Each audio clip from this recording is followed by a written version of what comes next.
دوستوں، کبھی آپ نے سوچا ہے کہ ایک عام سا فقیر کس طرح ایک محل کی شہزادی کے دل اور سوچ کو بدل سکتا ہے؟ آج کی کہانی بلخ کے شہزادی اور ادھم فقیر کے انوکھے واقعے کی ہے، جس میں عاجزی، نیکی اور ایمان کی طاقت سب پر بھاری پڑتی ہے۔ بلخ کا محل شاندار تھا، سنہری گنبد، بڑے بڑے کھڑکیاں اور ہر کمرے میں خوشبو پھیلی ہوئی۔ محل کی دیواریں قیمتی پتھروں سے جڑی ہوئی تھی اور ہر کمرے میں سونے اور ریشم کے قالین بچھے ہوئے تھے۔ شہزادی زہرا اپنی خوبصورتی اور عقل کے لیے مشہور تھی، مگر اس کے دل میں ہمیشہ ایک سوال رہتا: کیا دولت اور رتبہ انسان کی حقیقی قدر بناتے ہیں؟ شہزادی کی زندگی شاہی خوشیوں سے بھرپور تھی، لیکن دل میں کچھ کمی محسوس ہوتی رہی۔ ادھم فقیر ایک عام گاؤں میں رہتا تھا۔ وہ نہ دولت والا تھا نہ ہی رتبے والا، مگر دل میں ایمان اور عاجزی کی روشنی اس کے لیے سب کچھ بدل دیتی تھی۔ ادھم روزانہ غریبوں کی مدد کرتا، بیماروں کو دیکھ بھال دیتا اور سب کے لیے دعا کرتا۔ گاؤں والے اسے عزت دیتے اور اکثر یہ سوچتے کہ ایک عام انسان بھی بڑی تبدیلی لا سکتا ہے۔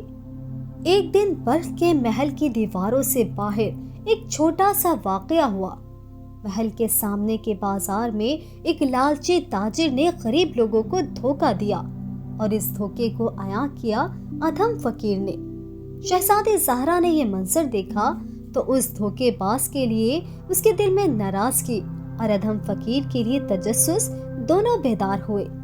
اس نے اپنے چہرے پر مسکراہٹ رکھی، لیکن دل میں سوچا: کیسے کوئی فقیر یا عام انسان اتنی ہمت کر سکتا ہے کہ طاقتور تاجر کو سبق سکھائے؟ اتفاق سے ادھم فقیر بھی بازار میں تھا۔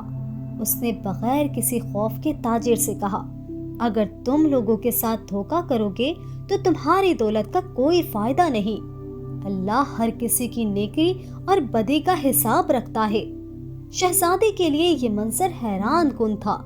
اس نے پہلی بار محسوس کیا کہ طاقت صرف دولت یا رتبے میں نہیں، بلکہ دل کی نیکی اور عاجزی میں بھی ہو سکتی ہے۔ شہزادی نے فیصلہ کیا کہ وہ ادھم سے ملاقات کرے گی۔ اگلے دن وہ بازار کے ایک کونے میں ادھم سے ملی۔ فقیر نے اسے سلام کیا اور عاجزی سے کہا: میری شہزادی، میں صرف اللہ کے لیے اور لوگوں کی مدد کے لیے کام کرتا ہوں۔ دنیا کی دولت اور رتبہ عارضی ہیں، اصل طاقت تو دل کی نیکی میں ہے۔ شہزادی زہرا نے غور سے اس کے چہرے کو دیکھا۔ وہ حیران تھی کہ ایک عام انسان اتنا علم اور حکمت کیسے رکھ سکتا ہے۔ اس نے پوچھا: ادھم، تمہیں ڈر نہیں لگتا کہ محل یا طاقتور لوگ تمہیں نقصان پہنچا سکتے ہیں؟ ادھم نے مسکرا کر جواب دیا: اگر اللہ میرا حامی ہے تو کوئی مجھے نقصان نہیں پہنچا سکتا۔ اللہ پر یقین اور نیکی ہی سب سے بڑی طاقت ہے۔ چند دن کے بعد محل کے قریب ایک حادثہ ہوا۔ محل کے بڑے ذخیرے میں آگ لگ گئی، ہر کوئی خوفزدہ ہو گیا۔ شہزادی نے ادھم فقیر کو یاد کیا اور اسے مدد کے لیے بلایا۔ ادھم نے اپنی عاجزی اور سمجھداری سے آگ پر قابو پایا اور محل کے لوگوں کو بچا لیا۔ محل کے لوگ حیران رہ گئے کہ ایک عام سے فقیر نے کس طرح سب کی جان اور دولت بچائی۔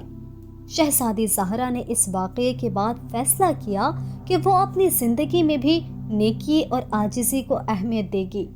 اس نے محل کے اندر کئی نئے اصول بنائے۔ دولت اور طاقت کے باوجود سب سے پہلے دل کی نیکی اور ایمان کی قدر کرو۔ گاؤں کے لوگوں اور محل کے لوگوں نے ادھم کے کردار سے سبق سیکھا اور سب نے محسوس کیا کہ انسان کی اصل قدر اس کی نیکی، عاجزی اور ایمان سے ہوتی ہے، نہ کہ اس کے رتبے یا دولت سے۔ ادھم فقیر کی عاجزی، حوصلہ اور اللہ پر یقین نے سب کو یہ سبق دیا کہ حقیقی طاقت دل کی نیکی اور ایمان میں ہے۔ دولت اور رتبہ انسان کی اصل قدر نہیں بناتے۔ عاجزی اور خدمت خلق سب سے بڑی میراث ہیں، اور اللہ پر مکمل یقین ہر مشکل میں انسان کو سنبھالتا ہے۔ شہزادی زہرا نے اپنی زندگی بدل دی۔ اب وہ محل میں لوگوں کی خدمت کرتی، غریبوں کے لیے کھانا اور لباس کا انتظام کرتی اور ادھم کی طرح عاجزی اور نیکی کے اصول پر عمل کرنے لگی۔ گاؤں اور محل میں امن، محبت اور خوشی چھا گئی۔ کچھ مہینوں کے بعد بلخ کے محل میں ایک جشن کا اہتمام ہوا۔ شہزادی نے سب کو مدعو کیا اور سب کی نظریں ادھم فقیر پر تھی۔ لوگ حیران تھے کہ یہ ایک عام انسان جسے کبھی کوئی محل کے قریب بھی نہ دیکھتا تھا، آج سب کا احترام حاصل کر چکا ہے۔ ادھم نے عاجزی سے سب کی خدمت کی، سب کے لیے کھانا اور پانی کا انتظام کیا اور ہر کسی کے دل میں ایمان اور نیکی کی روشنی بکھیر دی۔ دوستو، اس کہانی سے ہمیں سبق ملتا ہے کہ چاہے انسان کتنا ہی امیر یا طاقتور کیوں نہ ہو، حقیقی عظمت اس کے دل کی پاکیزگی، عاجزی اور نیکی میں چھپی ہوتی ہے، اور جو اللہ پر یقین رکھتا ہے اور نیکی کرتا ہے، اللہ اس کی زندگی میں روشنی اور کامیابی ضرور لے آتا ہے۔ دوستو، آج ہم نے دیکھا کہ ایک عام فقیر کس طرح محل کی شہزادی کے دل اور سوچ کو بدل سکتا ہے، اور ایک معمولی انسان کی عاجزی اور ایمان کس طرح سب پر بھاری پڑ سکتا ہے۔ یاد رکھیں، اللہ پر ایمان، صبر اور نیکی انسان کی سب سے بڑی طاقت ہے۔ دوستو، کیسے لگی آپ کو ہماری آج کی یہ کہانی؟ ہمیں کمنٹ باکس میں ضرور بتائیے گا۔ اگر آپ کو یہ ویڈیو پسند آئی ہے تو ویڈیو کو لائک اور شیئر کر دیجئے، اور ہمارے چینل کو سبسکرائب کرنا ہرگز مت بھولیے گا، تاکہ ہر آنے والی نئی ویڈیو آپ تک جلد پہنچ سکے۔ ملتے ہیں اگلی ویڈیو میں، تب تک کے لیے اجازت دیجیے۔ السلام علیکم۔